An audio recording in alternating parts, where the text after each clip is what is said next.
cette sortie éducative, c'est la parfaite illustration de toutes les actions que nous avons pu mener tout au long de l'année dans le cadre du parcours éducatif mer, cofinancé par le FIM.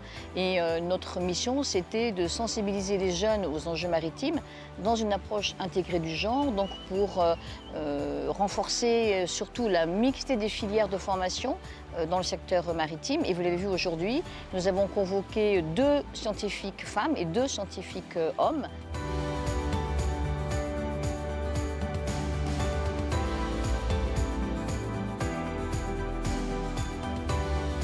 Aujourd'hui, nous avons organisé cette session avec 3 établissements scolaires qui ont pu se libérer, avec une approche de 4 sujets touchant à ce qu'est un îlot et éventuellement les contraintes que cet îlot peut subir, etc. Premièrement, on fait une découverte de l'îlot en termes de végétation et on a abordé la question de l'aménagement intégré de cet îlot tel que la commune du Mont d'Or, puisqu'on est sur la commune du Mont d'Or, est en train de le faire. Nos jeunes ont planté un arbre qui sera un arbre de forêt sèche, endémique d'ici, qui sera un totem peut-être dans quelques années où ils auront plaisir à venir le retrouver. Le deuxième sujet, le long de ce littoral de cet îlot, il y a de l'érosion. Et donc on les a sensibilisés à ce qu'est le phénomène de l'érosion et aux moyens qui sont ceux de mesurer les effets de cette érosion et de pouvoir le suivre dans le temps. Le troisième sujet a été celui de la pollution par les plastiques. On trouve le long de ce littoral un tas de déchets dont la majorité sont des plastiques et on a sensibilisé les enfants à cette pollution, à son origine, à ses risques, etc. pour qu'ils aient les bons réflexes dans le futur pour limiter, voire éviter totalement cette pollution. Et puis la dernière phase, eh bien, elle est quelque part en ce moment, elle se termine, c'est qu'on a lâché un drone sous-marin, un AUV, autonome, qui lui patrouille dans le lagon en face de l'îlot et nous cartographie les fonds et va très vraisemblablement nous avoir détecté au fond certaines anomalies.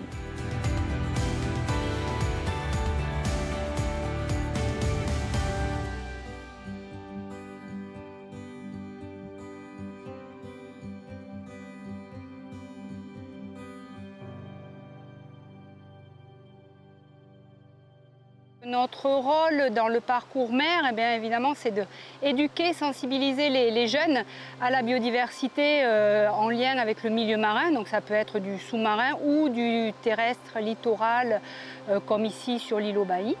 Donc moi, dans ces sorties sur l'îlot Bailly, mon rôle, ça va être de leur faire découvrir notamment la flore de l'îlot. Qui est un îlot particulier puisqu'il y a plusieurs écosystèmes et notamment donc, on va découvrir toute la flore littorale, les différentes strates de végétation, comment la végétation va s'installer, de la végétation rampante, buissonnante, arbustive et voire arborée. Également, on va voir le rôle des laisses de mer, donc tout ce que la mer va laisser lorsqu'il y a la marée haute et tout le rôle voilà, de cet écosystème qui va venir nourrir en fait la végétation de l'îlot, mais aussi les herbiers quand la marée repart. On a de la forêt sèche, donc on peut aussi aborder cet écosystème qui est quand même un écosystème en voie de disparition.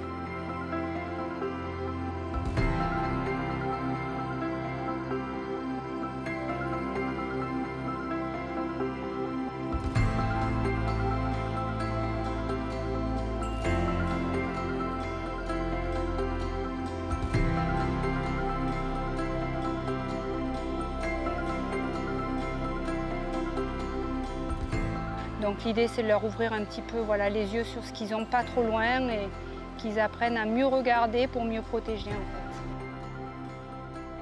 fait. Ici l'idée c'est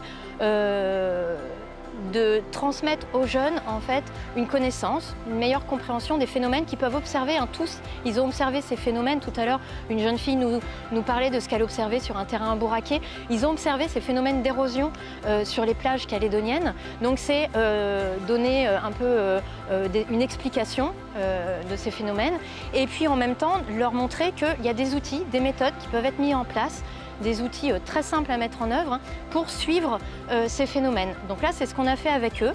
où on a implanté des stations, des bornes, et on a fait ensemble, on a réalisé des profils de plage, hein, donc on implante des transects sur le littoral, donc qui sont perpendiculaires à la plage. Et puis le long de ces transects, en fait, on réalise des mesures à l'aide d'un cadre. Et puis avec cet instrument qui est très facile à utiliser, hein, c'est tout simplement un instrument en PVC avec 2 mires coulissantes, un niveau à bulles, on mesure la dénivelée le long d'un profil.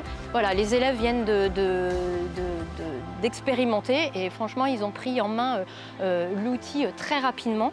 Voilà, donc ensuite, l'intérêt, c'est de reporter toutes ces mesures sur une fiche, sur un tableur, de leur faire des profils de plage et surtout d'analyser ensemble, d'interpréter ces données qui leur permettent de mieux comprendre les phénomènes d'érosion ou au contraire, on peut avoir l'inverse avec des apports de sédiments. Enfin voilà, leur expliquer un petit peu comment ça fonctionne. Ces profils doivent toujours être réalisés au même endroit, selon le même point de départ. Donc pour ça, on implante des stations de référence, des bornes.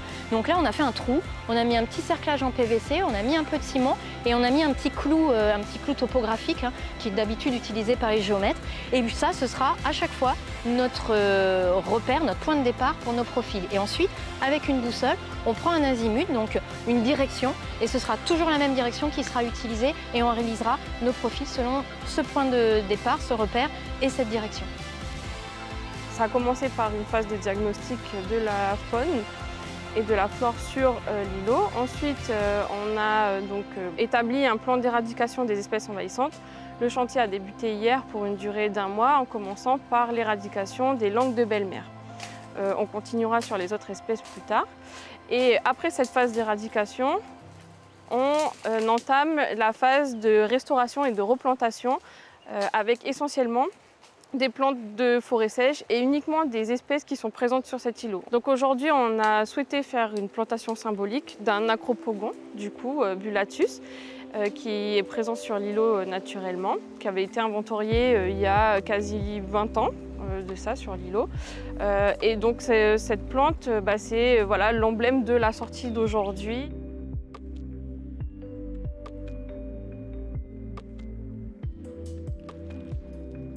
Donc aujourd'hui, on a fait une démonstration de notre drone avec des images sonars dans le baie de Boulari. On a fait quelques allers-retours le long de la plage vers îlot Bailly et au large dans le milieu de la baie pour voir les différentes natures de fond et des objets qui se trouvent au fond. On a commencé ce matin pour présenter nos technologies aux enfants. Avant, ils ont débarqué pour l'îlot et on a fait le déploiement ensemble.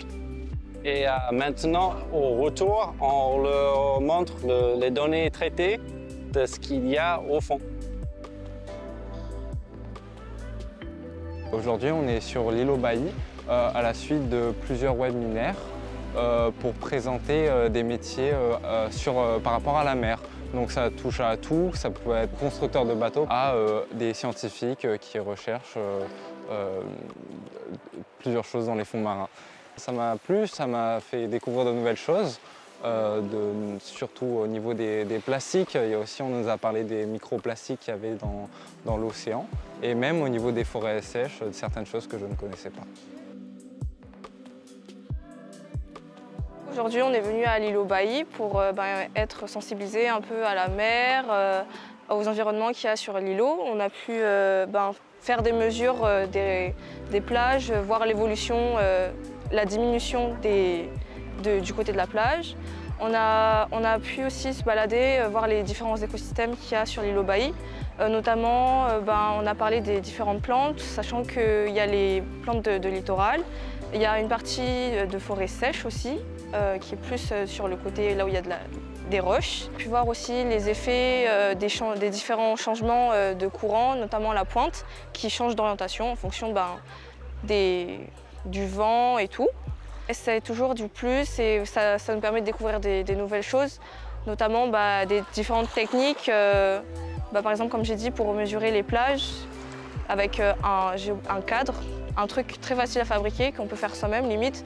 Et j'ai trouvé ça vraiment enrichissant parce que c'est des trucs que je ne savais pas forcément et que je peux le dire aux autres et comme ça c'est mieux pour tout le monde, quoi.